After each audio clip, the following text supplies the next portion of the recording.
when you were saying all of this, and when I actually started doing research into the teachings of Ra and that channel text, I also felt that I was like, oh, this all just I had that feeling. I'm like, I kind of remember this. I don't know why. It just started to make sense to me. It also aligns a lot with certain elements of the yogic and Hindu and Eastern philosophies as Big well. time. Big time. It really aligns with all that. So that's probably another reason why I was like, this all sounds very interesting. It sounds familiar to me. So those first three densities are where we all kind of hang out for the most part. And we are currently third going into fourth density, correct? But we Correct. still have the machinery of third density. The karma, yeah. Yeah, we still have that kind of machinery. So some of us are jumping to fourth density, things like that, where there was a Jesus, a Buddha, a Yogananda, these kind of figures who did this way earlier than we did, by their own spiritual path that they took. Can you explain what the fourth, fifth, sixth, and seventh densities are, just kind of so we all can know where we're going, hopefully? Yes. Yeah.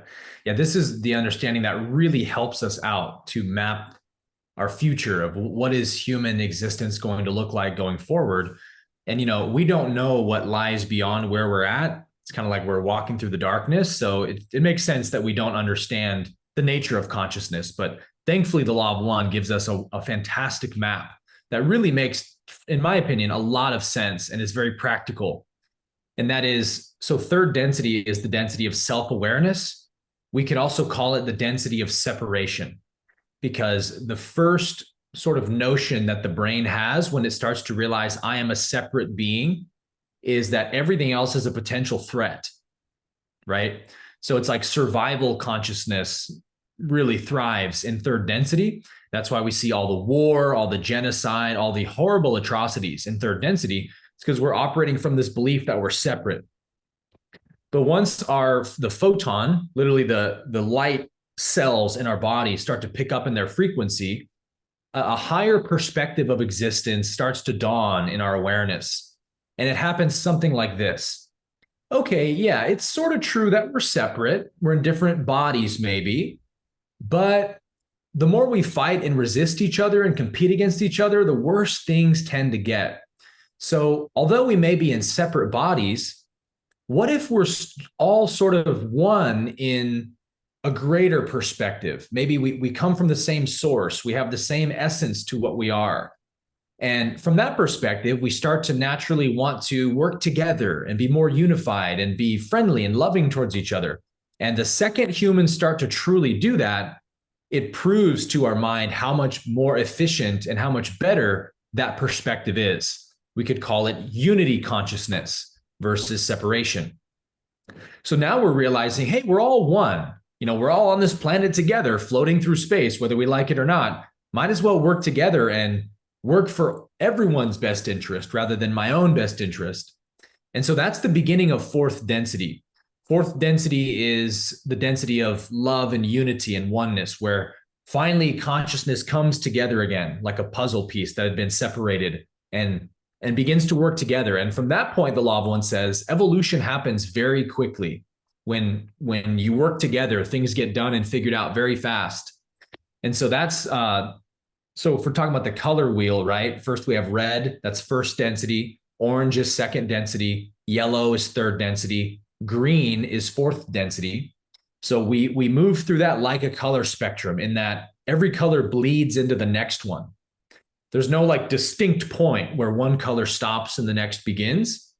We're in the yellow density and we slowly start to bleed into some lime green. You can start to tell there's a little green in the hue. And then the green gets a little bit darker and denser.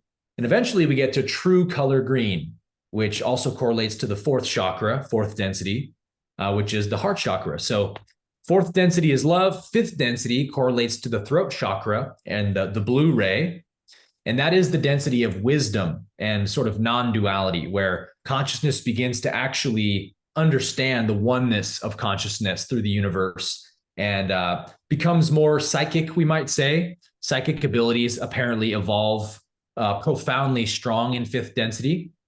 And then that leads eventually to the sixth density, which is, they call it the density of the law of one, or unity. And that's where our soul must achieve a perfect balance between love and wisdom, or heart and mind.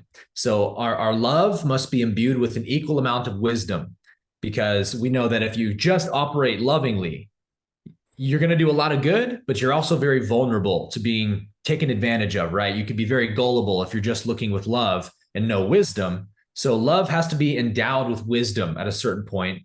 And that happens at a very high level in the 6th density.